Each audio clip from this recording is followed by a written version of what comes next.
and your focus no is on education. Now, yes, share and come on, I say, I will have say now. And yes, sorry, the who say teacher trainee to feed themselves.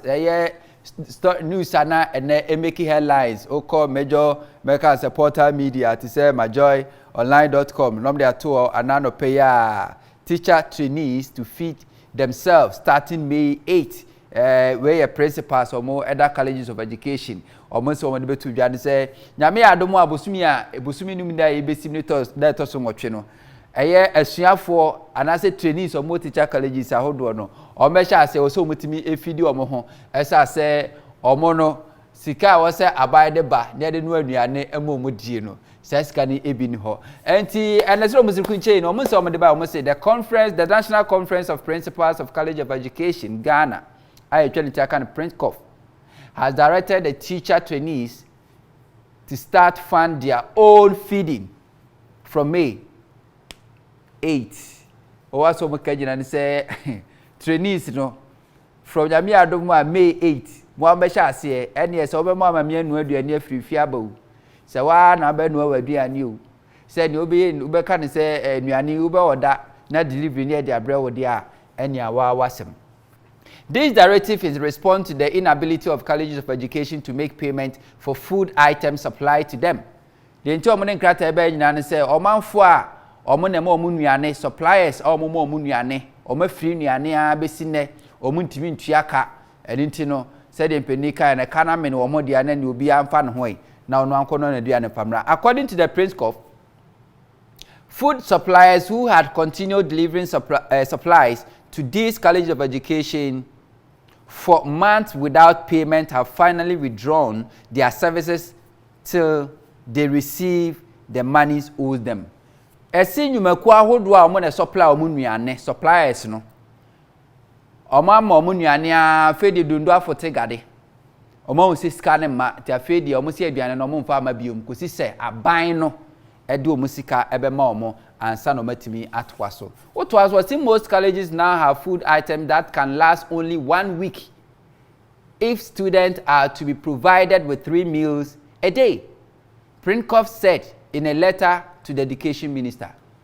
College of Education penyimfo principals omoda no krata omde ba kire say okọ colleges of education enuane aka obetimi di ama anu ama nkora na di no ebetimi do makọ na wotwe ba akopẹ betimi do makọ na wotwe ba akopẹ se ka se enu aduane amoma no pa anu amoma wia anu amoma nwumra enuane aka no na wotwe ba akopẹ enuane nyina besa no chese o ma chro krata e de akoma osoafo a ohwe enwumasua ensem so Dr. Yao Osei Educhum.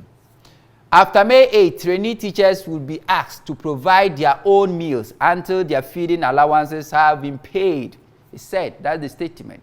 Ya catches you have for the same May 80 conwambeto modia nukusisa binding of feeding grant and as a feeding fee no. Meanwhile, food vendors are being encouraged to increase the quantity of daily meals they cook for sale to students.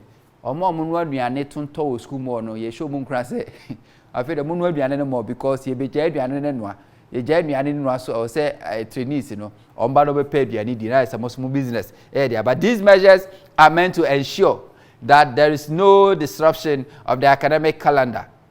Or say the into mutu na monya say de be ya enkonko ba say omungu masua academic afi no o metimi atwentwe ni amasensen we akire eni nti no mutu sa anamowe where the more at me at the buy. Now, before that, no teacher trainee I call myself teacher trainee for Encrofoba Commodana Nado near MPP Abayakuma Supabeka 2016 when His Excellency John Dramani Mahama and NDC forecast said no, Umu teacher trainee alawani de free ho. They say colleges of education or more tertiary level and almost so enconco assess it, apply for a student loan. Now we a year school now we juma ya ton kakra na now they said there be and intino ya the promise by say you better restore ampa abanba utimi a restore but any custom ni say we share this story at the honoma. This was published by Trainees March 24 2020 was it teacher trainee allowance in arrears for 4 months teacher trainee more Association of Ghana. Now say alawano as at March na ewakamu bosome enan ana scanning TV mask. Can you imagine say government awomo aduane adi they say sika menti aduane na yesi ye ma alawa no so ajanka ade betwitwa ho kakra no so alawa no so 4 months ko 5 months eno so entumi embaye ede na obetumi eye ede afa ho na ani kasam ne say enebra no pay a prince Kofor do statement ni betu dwa no ani gina anosoafo no so hwe enwumasua ensem so onumunyamfo eye doctor yaw osei educhum eso friends central for kire say ye kasai abayatimi ayisika a esum Ghana sikai opepe adusianso 67.9 million Ghana cedis say yemfanko na yendisbese emfama colleges of education na omomfanhwe so metimi ade atwatwa omo enuane ka yentie anase yenhwe onumunyamfo ne bra ne wone central for atwatwe nkomo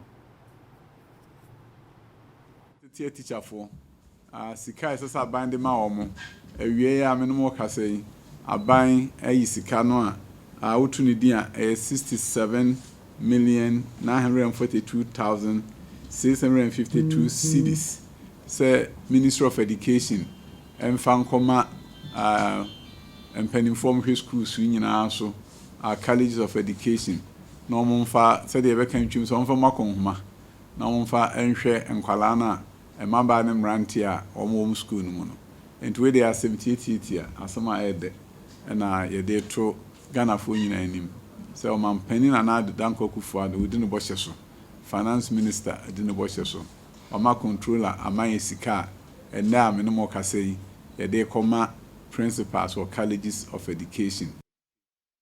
So utie onumunyamfo yi kasa okaya ayi so ye education minister na o ye very good in communication utie no communication no a ese ensem okai na de pa na mum se wotena se na wankasa bu nkunta ye critical thinking na ana betimi o say all is not well na some okai ne say o mampeni na nada kokufu ado ne Ghana sana hene kenofurata o madi o mobo hye so o mayisika aye o muhia first as mo kasi sika o muhia ne yi o professor Chen say 67.9 million no, that is the money ayomu etumi here. Now so see checks from College of Education for say that money is not even adequate. Those said they are yet to tell us how much the government owned them. And I say abani di omokano. They are yet to tell us the total sum no. Omoche said this money is not enough. I was so focused him say abine and in the swap for risk some so. Omo di omobo share eswo and into my release cano. So the question is, since when any who says feeding grant, we don't find say for the past 5 years have been by. This is the first time I who say College of Education for threatening say Mofrana Kasam providing you an informal essence feeding grant and I say feeding a year fee no alawano into me MI. To cast the government in the bush so this kind of pemwa. Why now? Say is this the time when they be able to meet this base? Say if that's the case, how come suppliers are supplying for several months without paying? And do you have to wait? And I said, Ghana was a chain. Emma a year school ye born crying training said next month they wow ben no do an yedi. The son said Abansika mans what me at the Aba. Yet yentie a year Accra College of Education principal opinion dano. Or also so any essential for Chinkomo. Now Chelsea Omoda Abayase. What is Aban releases 67.9 million Ghana cedis. A quambi to beat me about no so to say Sikano enye adequate. I say Sikano and Swomo. Yentie or no susuna semua and no day atuja. So they supply, you don't pay them. So you assure them 1 month, 2 months, and it gets to 4 or 5 months. That is where we are, and some of them are now saying no, unless you pay us, we're not in a position to supply. It was our non-teaching staff that went on a strike, and we were trying to manage that one. And at the background, we knew that we have this crisis on our hand too. So for the first time, I'm hearing 67 million. If that is true, I think it will assist or it will help us solve the problem. But I'm not too sure the entire figure involved 67 million is enough. Bear in mind, part of it is for the students. Question would then be, I don't have the details unless I ask my national executives, as whether this 67 million is for the feeding component or it is also the students' bit which they have not also received. Whichever the case, it will be an assistance in some direction. I only hope that it is released. And to Oliver Twist said the principal no can we Accra College of Education principal wada no che say wate say ban this cano 67.9 million Ghana cedis so che say ye enye adequate as is cano enso already no che say arrears bebre e wo ho e na sika bebre also so mutua de mo a eno so entimi baba rasi peni say wani bona test so aja be fa na sa Ghana sesia no obi kan aban na nkasa kra no eye na expenditure wate so by 30% ama na so afọ aketu akra wate so edit to niam fuel allocation ya te so enema bibraba na e kate ne kakra nti seja ekomo bedemu na mo amapomaduane na sabai seja monyi 67.9 million Ghana cedis na mo mfanto to niam a eja metimi afa na sana to mi akwa nemmom College of Education honom no bosumi ya yesi muyi non staff and as a non teaching staff adwumafo mo ya adwuma College of Education a omo onye se omo kira de but omo ka adwumafo liberals no omo ka ho omo ya ba adwumafo no omo